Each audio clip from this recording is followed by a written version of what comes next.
Hello, welcome to today's HR Huddle. I'm Tamera Loerzel, and with me is Jennifer Wilson.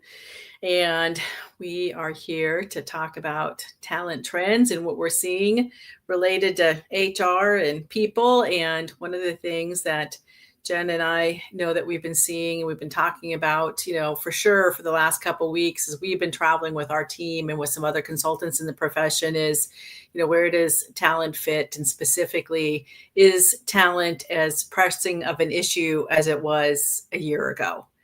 And we'll kind of walk around that topic, looking at it from maybe multiple angles, multiple viewpoints.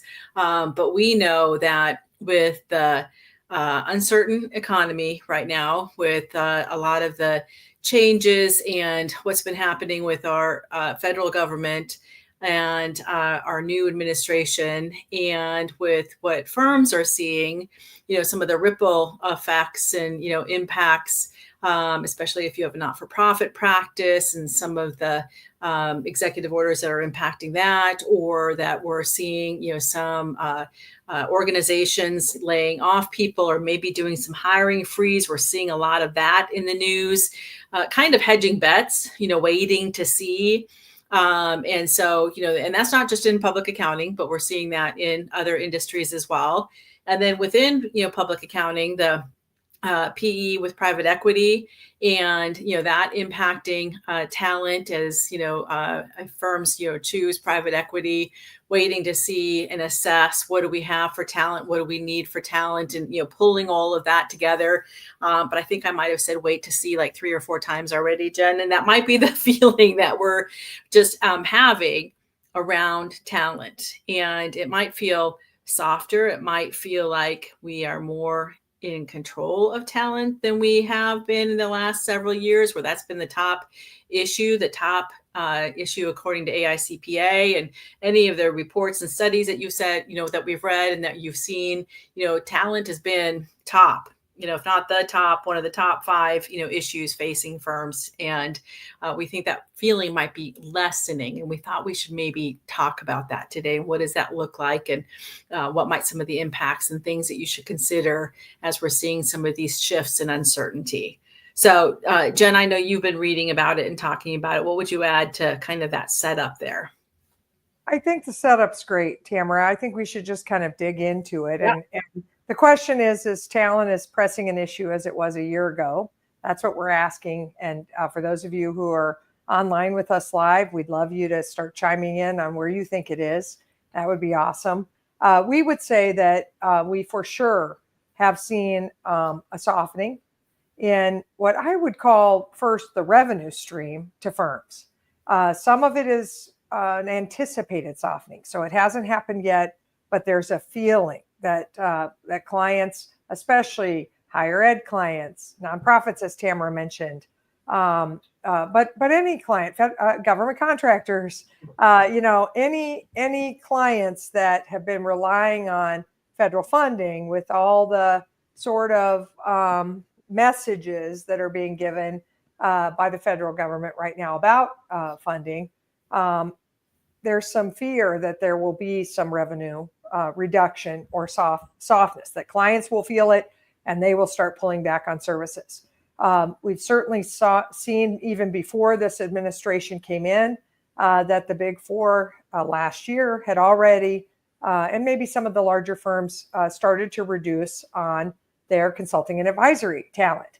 And so when you see that, that's usually sort of a signal that the America's business has said, hey, this sort of discretionary project-based consulting, maybe we should hold off on that. And it's almost like it's hedging bets, as Tamara said. It's like I'm trying to just make sure that I don't overspend. So that softening, it has a lot of firms in the country focused on growth, whether or not they're considering a transaction, whether they're looking to find a buyer for their practice or get PE to invest or whatever it is. It doesn't really matter what the strategy is.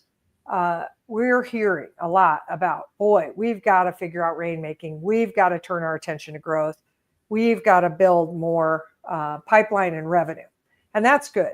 We think you should be focused on growth and pipeline and revenue all the time, the right kind of growth, the right kind of clients, the right price points. But for sure, we should have a machine at all times going that we could pull back on and slow sales if we're too busy, but that we could open up the reins and have have that opportunity come in. So for sure, growth is more important than it was a year ago. I would agree. And a focus on it, and a focus on rainmaking and developing rainmakers. And then, talent is perhaps to some firms less of a focus.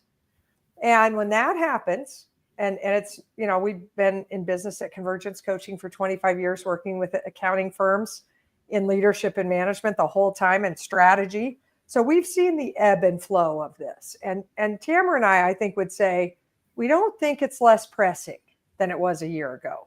We think that there's a general feeling by many who were sort of frustrated with how much power or how much weight talent had in the equation of running your practice. If you were frustrated by that, you're hoping that power or that weight comes back to you right now. And we have a caution for you, and that is, be careful. First of all, we're not supposed to be in a power struggle with our team members or our clients at any time. That's not really like a well-run, high-functioning, leaderly business. To feel like, as the owners, we've got to sort of be the boss or something, and call all the shots. So we don't want to take power back. We would advise against that. Talent has a long memory. And we know this. We saw the economic downturn of 2008, 9, 10, let's say. Firms that treated talent poorly during that time and were kind of callously stripped programs and laid off people and told people by email and, did crummy stuff during that time, took away benefits that maybe didn't cost much, like flexibility. When we see that kind of clawing back without care and concern for the people, and for the teams, then we saw later those firms were the ones that had the hardest time retaining people when things opened back up. Sort of people poured out their doors all at once, and that you don't want that to happen, folks.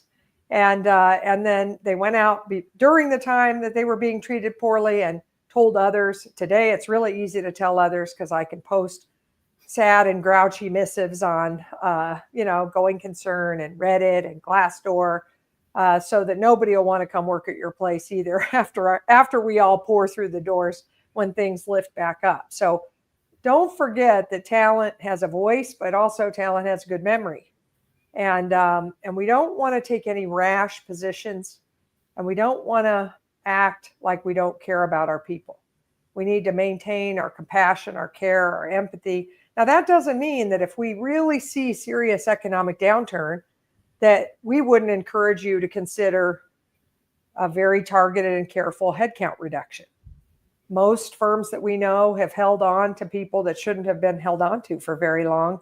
They were held on to under the premise, the long, poor management adage, a good warm body is better than nobody.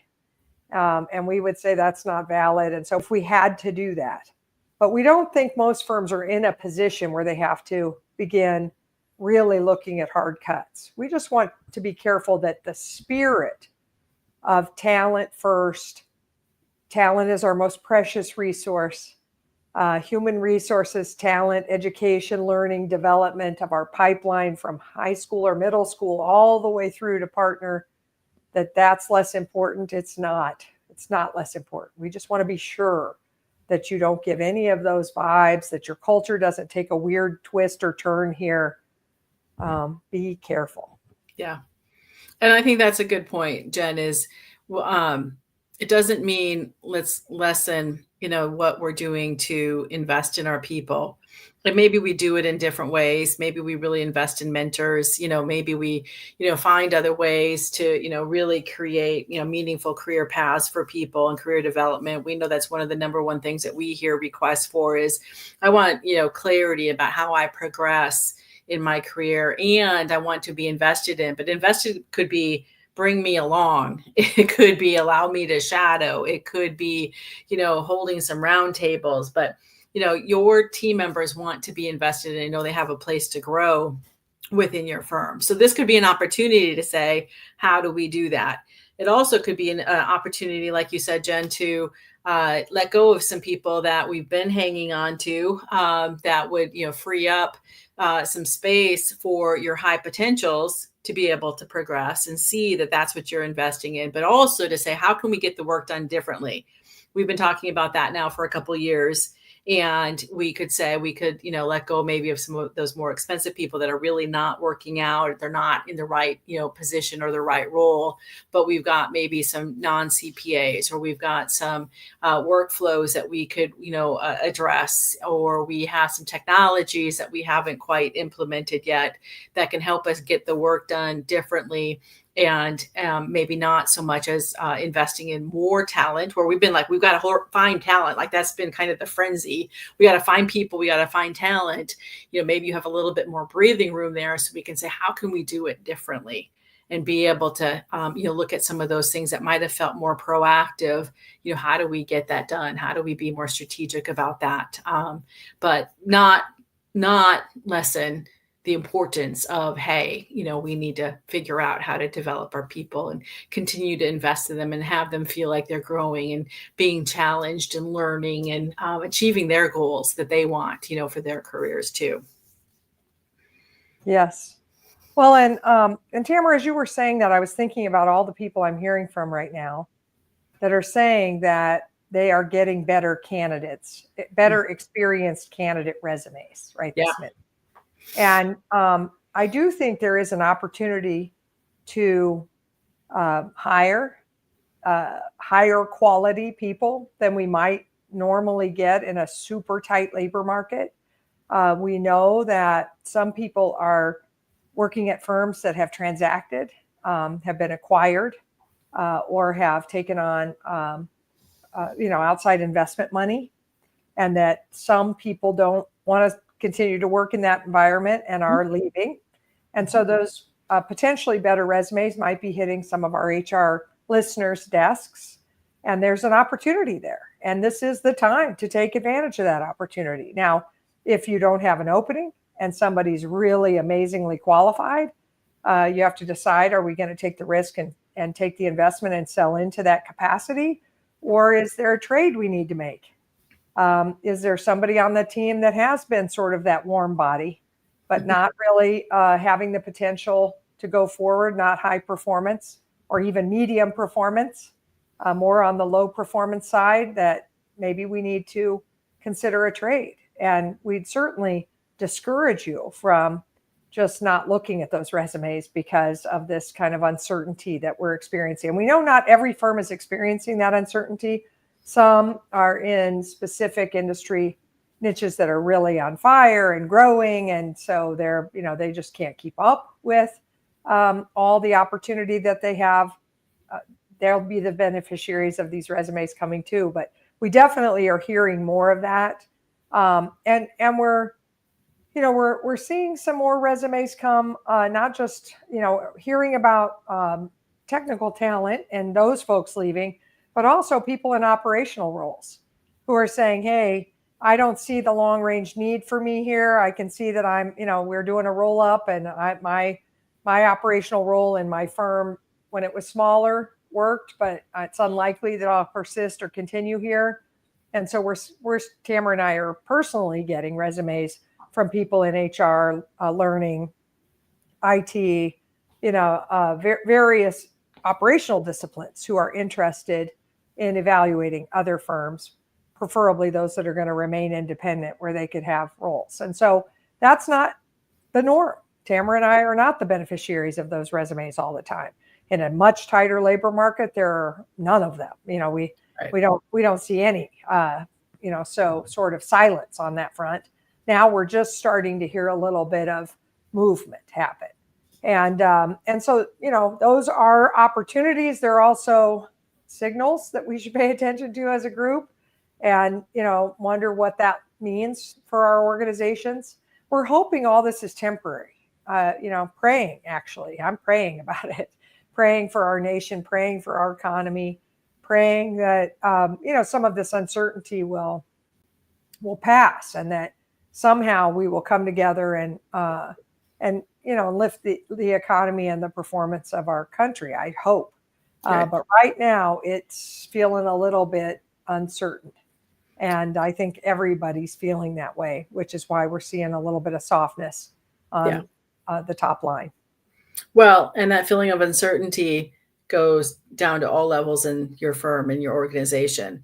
And I think that's one thing that we have to pay attention to is to acknowledge it and to Mm-hmm. talk about we're seeing it, just like we're bringing it to you and your leaders should then figure out what is your messaging and communication to your team members because they're feeling uncertain, they're feeling worried.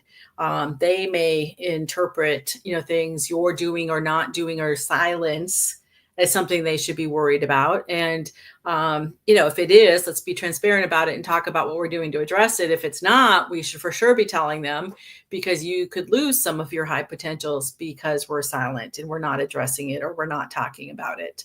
And they read the news. They have, the sound bites come across their social media streams. They're talking about it with their peers. And so I think that coming up with your, communications and positioning and not just one time, but, as we travel through this together, over the next several months or, through 2025, whatever it looks like, hopefully shorter, Jen, hopefully those prayers work, right? And we can be talking about something else, but, and then we'll figure out what the communication is for that. But I think that's something that we sometimes do is like, I don't really have anything to tell people so that I'm silent over here. And in the absence of information, people go to the negative and worse and make it up. And it's not positive or hopeful. It's fear-based. And then you're going to have to manage that message on the backside. We say, if you don't manage the message will manage you. And this is one of those times to figure out what is your message. And I think that's where HR and talent leaders can really help, from a messaging and a communications, perspective, bring it to your partners. They're probably all, if not many, heads down right now, working on serving clients and deadlines and, just everything that's going on during this time of year. So that's something you could bring to them and say, I know it's March 10th, maybe next week after March 15th, for those that have big deadlines on March 15th. But you could come to them and say, I think we need to maybe stop and talk about this as people are, working hard, being diligent.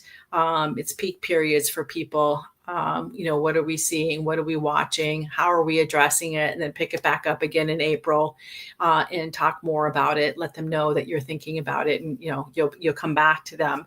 You don't have to have it all worked out. I think that's one of the things that we worry about is I have to have it all worked out and have all the answers. Well, we don't have all the answers. We're probably not going to have them all. We're going to have to figure out the best choices and courses of action based on what we know now and what we're anticipating. And so that's where you could start from that. I love that, Tamera. The other thing is never underestimate the power of your, wisdom shared with the team or someone's wisdom shared with the team related to the need to make sure that we are capturing all the revenue opportunities that are facing our organization today. I know many firms didn't feel like they needed to say that for a long time because the opportunities were just rolling in the door. And it was almost like, hey, slow down, stop selling all that stuff and promising it. Let's figure out if we can deliver it. That's where we were, let's say, 2 years ago or 18 months ago. It was sort of like, whoa, we weren't saying, hey, everyone, capture every revenue opportunity. Today, we need to. And what that means is I'm in at the peak period here. I'm meeting every client in this time period leading up to March 17th and then all the way through to the April deadline. And if you're not in tax on the audit side, into May, certainly we're going to touch everybody. Right. What are the additional needs that they have? What are they hearing in the marketplace? How is their outlook? Just having these conversations, looking for not just opportunities, but intelligence. What wisdom can we gain from our clients during this time about what they're foreseeing and what they're concerned about, and how could we help them? And even if it's not billable opportunities, there may be some ways that we could help them that would be good to know. These are our clients. We care about them. And then the other thing to think about is like, hey, folks, if you have prospect opportunities, let's not take a long time to get engagement letters out. Let's shorten the cycle of selling, folks. Let's squeeze the accordion of sales tighter. And then let's also squeeze the accordion of collections tighter. let's pay attention to AR collections at this time. Let's get billing done. I know that's, like poor administrators in firms talking about billing, just endlessly. But, it's time to not sit on a bunch of WIP. We hate that you might bill from WIP still, by the way, but whatever. If you are, and some of you are, let's bill it. Get a bill, please. Don't sit on it. Don't wait till May to bill and collect that WIP. Please don't do that. Not with this economic uncertainty. That doesn't make any sense. So some of these, what I'm going to call blocking and tackling messages of both good financial management and of growth, we probably haven't been using. They're kind of rusty. We got to pull them out of the closet and dust them off and remind people of these ideas. And so those could be some of those communications Tamara's talking about. We know it's uncertain. We're not sure what's going to happen. We've been doing the right things as a firm. We are, carefully watching, but we need to get back to the basics of running this practice with the basic building blocks, which is serve our clients, care about them, find out what's happening with them, see if they have needs, bill our work, collect it quickly, and short time frames from initial need request to engagement letter to closing the opportunity and getting it set. Yeah. So, and also take deposits, prepayments, 50% up front. Last year's plus. Like there's lots of ways we can bill up. Yeah, let's watch other people's cash flow at this time. So, yes. Is talent less pressing, Tamara, than it was a year ago? No. Is it different? Is it different? Yes. Are the messages different? Yes, but you're important to us. We care about your career. We're all in this together for the long run. Pay attention. Yeah. And be careful that silence Tamara mentioned. Be careful of it. Beware of it. Silence is deadly, as they say. Mm-hmm. But also be careful about mixed messages. This is probably a good thing to circle up with the leadership team and talk about so that other people aren't saying sort of obtuse or oafish, well, finally we get our power back over talent, or some smart aleck stuff like that isn't going to get us anywhere as it relates to retention or recruiting later. So, yes. Yeah, super important. So we hope you bring these ideas back to your leadership team because if you're not talking about it, we promise it's lurking. And not really even in the background.